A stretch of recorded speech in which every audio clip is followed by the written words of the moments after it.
Então, qual que é o problema de aceitar que essa idade e essa distância estão corretas? É justamente que existe um gap, que deveria estar aqui, de, vamos arredondar, 1.800 anos-luz, né? 7.600, aí no caso menos 5.800 dá 1.800, né? Deve estar a conta certa, né? 6, deve estar certo, né? Então esse gap deveria estar aqui, nós não deveríamos estar falando de caída, mas no entanto estamos falando. Então, isso é um paradoxo, né? Isso é um paradoxo. Mas, um amigo meu, muito querido, chamado Felipe, né? É só aí onde eu vou na identificação dele, porque ele não se pronunciou se eu podia falar mais do que isso, mas um nome só, Felipe, tem milhões de Felipes por aí. Eu conheço um monte de Felipe, inclusive. Assim como meu nome Bruno, né? O Felipe é um nome comum. Ele disse, não, mas na verdade o que aconteceu? Deus criou a nebulosa de Carina e criou a luz, né? No caso, né? Ele esticou, né? Alguma coisa aconteceu, eu não sei se ele esticou, então ele preencheu esse gap com a luz da Carina. Só que esse gap não deveria ter luz. Como eu já falei 300 vezes nesse vídeo, inclusive. Mas Deus colocou aqui, né? Porque no caso dele, assim como do Marcos e do Adalto, né? Do Luiz lá, do Luiz? Acho que é Luiz Paulo. Deixa eu ver. João Paulo. Do João Paulo, eu não sei, não percebi, talvez ter assistido mais uma vez o debate. Não percebi se essa é a ideia dele, né? Ou seja, se ele defende, se ele é um literalista bíblico. Essa é tedeísta, literalista bíblico, eu não sei se é o caso dele. Mas do Adalto, do Marcos e do meu amigo Felipe, sim. Então Deus deu algum jeito, fez alguma coisa para colocar esses 1.800 anos-luz aí, para preencher, né? Esses 1.800 anos-luz aí com luz da nebulosa Carina. E lembrando, né? Lembrando. E inclusive vou lembrar disso e abrir um parênteses. Essa nebulosa, ela é um exemplo. Existem muitos outros corpos que estão a uma distância muito maior. Mas tanto faz a distância ser maior ou menor. O que importa é que ela seja maior que 5.783 anos, ou para arredondar, 5.800 anos. E por que não importa N exemplos? Porque num bom debate, como cansou de nos ensinar Platão, não se trata de um exemplo, né, de um debate por exemplos. Aqui no Teteto ele escreve muito bem, eu só não sei onde.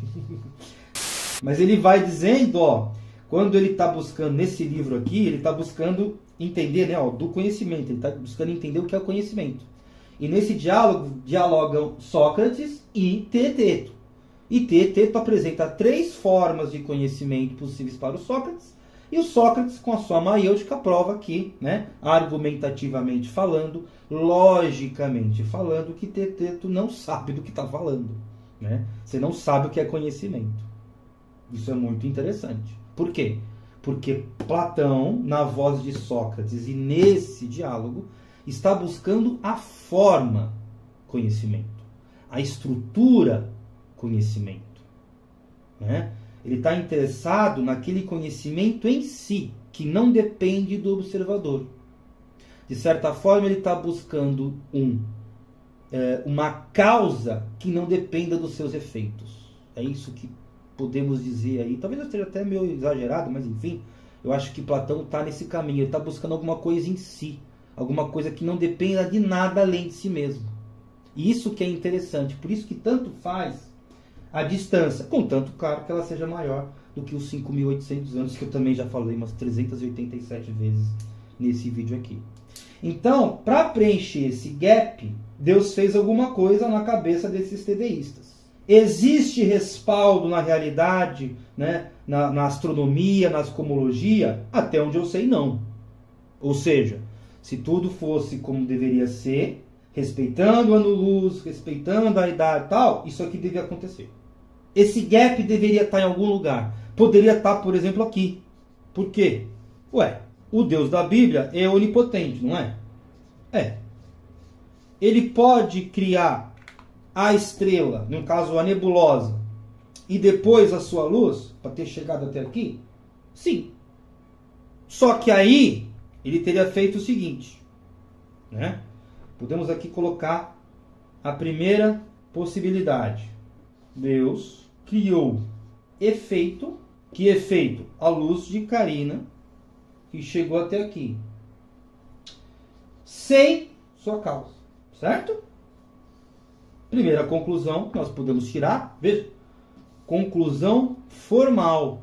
Conclusão por lógica. Não tem exemplo. Efeito e causa são estruturais. Não tem exemplo. Deus nessa situação, partindo sim desse exemplo, tudo bem, não tem nenhum problema. Partindo desse exemplo, Deus criou efeito sem causa. Isso parece verossímil? Não. Não. Pois Deus, por exemplo, é a causa de si mesmo, ou o efeito de si mesmo, não sei. Então Deus já é paradoxal, mas ele fez uma coisa paradoxal. Ou então, uma segunda conclusão. Né? Uma segunda conclusão. Qual seria mesmo? Deus cria efeito sem causa. Que Deus cria em duplicidade. O que significa, né? O que significa essa criação em duplicidade? Que ele cria a causa e cria o efeito. Entendeu a ideia? Ele cria a causa, que é a nebulosa, porque a luz, se o gap está aqui, a nebulosa está produzindo luz, né? Está emitindo luz. A luz está batendo, né? Ela está batendo não, ela está vindo de lá para cá. Mas ela também já chegou aqui. Então Deus cria o efeito e cria a causa separadamente, ou melhor dizendo, cria a causa e o efeito separadamente. Existe um gap mesmo. Existe um gap. Se ele tivesse esticado ou preenchido, isso é uma conclusão muito interessante, também poderia ser a nossa terceira conclusão, ele criou um universo estático. Concorda? Porque veja, ó, se eu criei, né, olha o narcisismo aqui, né? Se Deus criou a nebulosa, criou a velocidade da luz, criou o ano terrestre e criou essa distância aqui, e essa distância não foi uma consequência, foi uma criação de Deus, e ele conseguiu preencher de alguma forma esse gap, sendo esse gap aqui, né? Aliás, estando esse gap aqui ou aqui, ele preencheu esse gap com alguma coisa, e essa alguma coisa atravancaria o dinamismo que pelo menos essa relação cosmológica tem. Porque qual é o dinamismo? Justamente a distância. Por mais que ele tenha criado essa distância, por exemplo, essa distância não poderia aumentar, mas ela aumenta, muito pouquinho, mas aumenta. Então o universo seria estático, ou pelo menos muito mais estático. Mas não, ele é bastante dinâmico. Inclusive, né, o seu dinamismo é tal que, de certa forma, varia. Tem um dinamismo um pouco mais brando aqui, um pouco mais agudo ali, e assim por diante. Então, que aí seria o nome dessa app, é o quê? É a teoria, que fui eu que coloquei, do projetista. E por que projetista e não o projeto? Não me interessa o projeto, porque o projeto é um exemplo. Lembra? Ó, eu não quero saber de exemplos. Eu não quero saber. Exemplos são importantes, tá? Não é que eu não queira saber por completo. Não. O exemplo ele é importante para nós partirmos para alguma coisa mais interessante, mais estrutural, que é a forma. Então, não me interessa o jeito, não, aliás, não me interessa o que o projetista fez, mas me interessa como. Né? Me interessa como ele fez. Então, é a teoria do projetista excêntrico. Peraí que eu vou ver como é que escreve excêntrico, para não passar vergonha. Por que excêntrico? Porque quem faz, né? Vamos lá, vamos combinar assim, ó, vamos lá. Imagina que você é um projetista, tá? Aqui, inclusive, já sai um pouquinho da ideia de Deus, tá? Talvez o projetista não seja Deus. Para alguns TDIstas, né? Lembrando aqui do TDI, para alguns TDIstas, o projetista não é Deus. Para alguns, Deus é o projetista. No caso, Marcos, Adalto e o meu amigo Felipe. Então, para eles é a mesma coisa, mas tem alguns TDIstas que não seguem essa linha. Tá? E, inclusive, nem vão dizer que a Terra tem tão poucos anos de vida e tal, que o universo seria mais maduro, mais velho. Então essa ideia aqui ela não é um consenso entre os TDIstas, tá? Mas para aqueles que creiam, né, que criam, que acreditam melhor, para aqueles que acreditam que Deus é o projetista, eu quero saber, me interessa saber como ele fez. E ele fez de uma forma excêntrica. Por que excêntrica? Porque é totalmente fora de centro. Agora retomei o que eu estava falando. Se você é um projetista, você cria um problema para depois criar a solução, qualquer que ela seja. Porque mesmo se você aí que está me assistindo é um TDIsta desse tipo, né? Como o meu amigo Felipe espero estar assistindo. Se você é um TDIsta desse tipo, concorda comigo que criar o problema e depois a solução mostra que pelo menos, você não é onipotente. Certo? Ou se é excêntrico.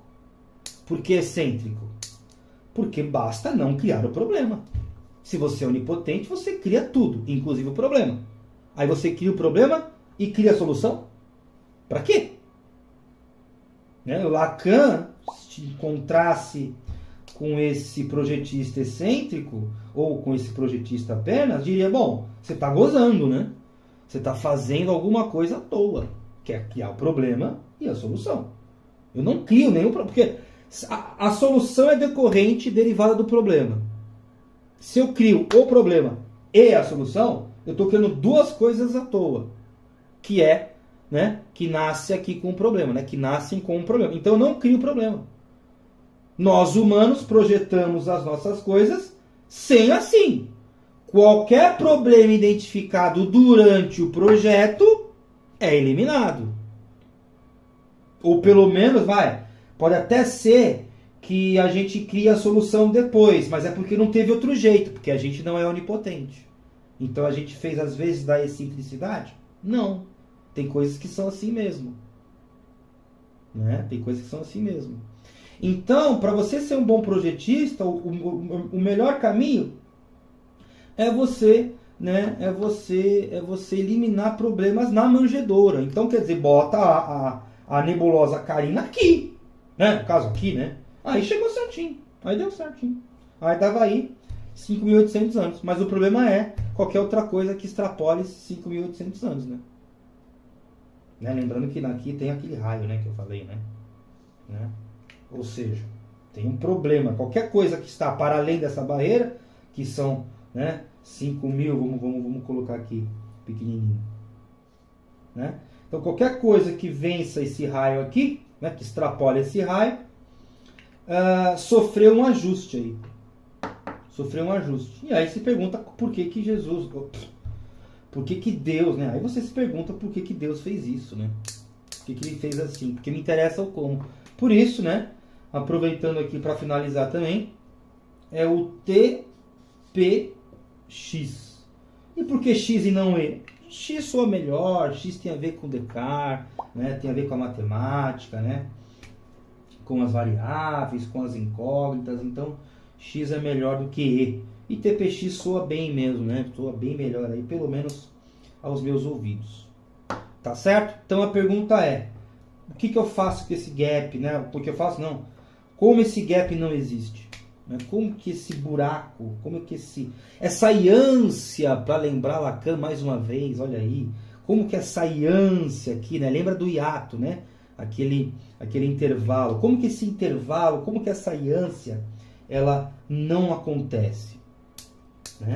Como que ela não acontece? Porque se ela acontece aqui, por exemplo, nós ainda não chegamos a perceber, ela vai demorar aí 1.800 anos para deslocar para cá, né?